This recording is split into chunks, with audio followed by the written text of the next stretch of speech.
বাবে কাৰ্যকৰ্তাসকলে টিফিনো লৈ আহিছে।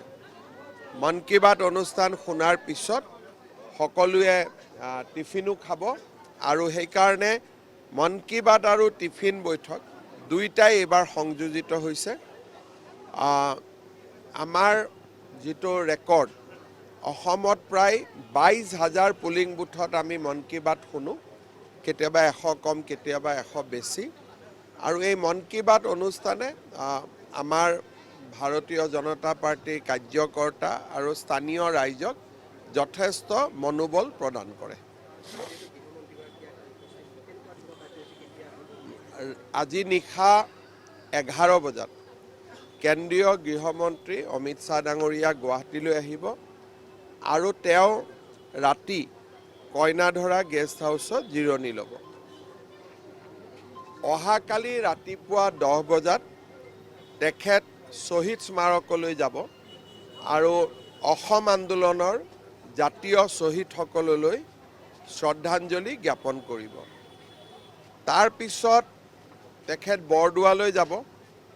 বৰদোৱা বটদ্ৰৱাত মহাপুৰুষ শ্ৰীমন্ত শংকৰদেৱ আবিৰ্ভাৱ ক্ষেত্ৰ তাৰ শুভ উদ্বোধন হ'ব। প্ৰায় 200 কোটি টকাৰে ৰাজ্য চৰকাৰে এখন সুন্দৰ আবিৰ্ভাৱ ক্ষেত্ৰ নিৰ্মাণ কৰি উলিয়াইছে। এই আবিৰ্ভাৱ ক্ষেত্ৰখনৰ আধাৰশিলাও অমিত শ্বাহ ডাঙৰীয়াই স্থাপন কৰিছিল আৰু তেখেতৰ কৰ কমলেৰে অহাকালি এই আবিৰ্ভাৱ ক্ষেত্ৰখনি উদ্বোধন কৰা হ'ব। তাৰপিছত তেখেত গুৱাহাটীলৈ আহিব। গুৱাহাটী মহানগৰ পুলিচ আয়ুক্তৰ কাৰ্যালয় এটা আধুনিক বিল্ডিং, য'ত নেকি গোটেই গুৱাহাটীৰ ট্ৰেফিক কণ্ট্ৰল হ'ব। CCTV গোটেই গুৱাহাটীৰ CCTV য'ত চাই থাকিব পৰা হ'ব, তেনেকুৱা আধুনিক ব্যৱস্থা সম্বলিত গুৱাহাটীৰ পুলিচ আয়ুক্তৰ ভৱন তেখেতে শুভ উদ্বোধন কৰিব। তাতে এখন প্ৰদৰ্শনীও হ'ব। 3খন নতুন আইন, যি আমাৰ সংহিতা বুলি কওঁ, ন্যায় সংহিতা, এই ৰূপায়ণত অসমে প্ৰথম স্থান অধিকাৰ কৰি আছে আৰু এই বিষয়ে আমি এখন প্ৰদৰ্শনী কৰিছোঁ। তেখেতে প্ৰদৰ্শনীখন চাব। 4 বজাত তেখেত আমাৰ জ্যোতি বিষ্ণু আন্তৰ্জাতিক কলা মন্দিৰলৈ যাব আৰু 5,000 আসনযুক্ত জ্যোতি বিষ্ণু আন্তৰ্জাতিক কলা মন্দিৰৰ শুভ উদ্বোধন কৰিব।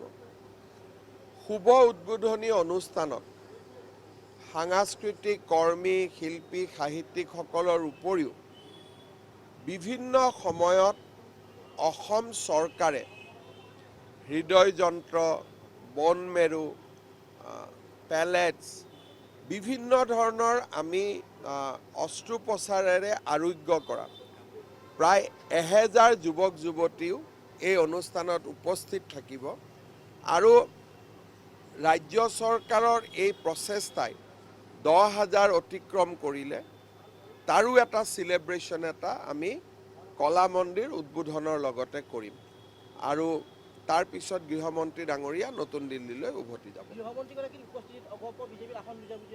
তেনেকুৱা ৰাজনৈতিক কথা এইবাৰ ৰখা হোৱা নাই আৰু কিন্তু স্বাভাৱিকভাৱে বৰদোৱাত তেওঁ কেশৱ মহন্তক লগ পাব, শ্বহীদ স্মাৰকত অতুল বৰাক লগ পাব, কিন্তু আনুষ্ঠানিক কোনো আলোচনা আমি ৰখা নাই।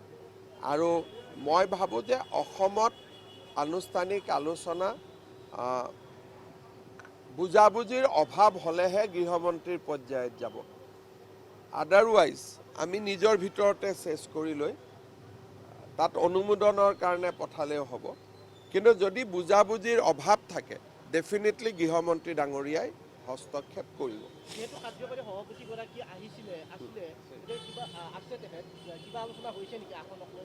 তেখেতে আসনৰ বিষয়ে কথা নাপাতে। আমাৰ বিজেপিৰ ষ্ট্ৰাকচাৰটো তেনেকুৱা নহয়। আসনৰ বিষয়ে কথা দিলীপ শইকীয়া আৰু ময়ে পাতিম। যদি বুজাবুজিৰ অভাৱ হয় তেতিয়া গৃহমন্ত্ৰীগৰাকীয়ে পাতিব।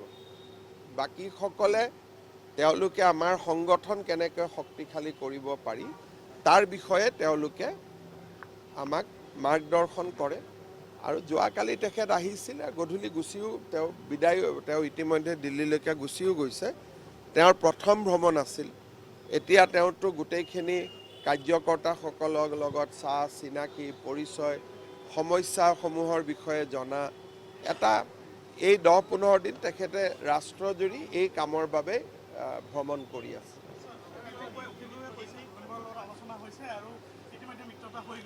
আমি অজস্ৰ শুভকামনা জনাইছোঁ বেষ্ট অফ লাক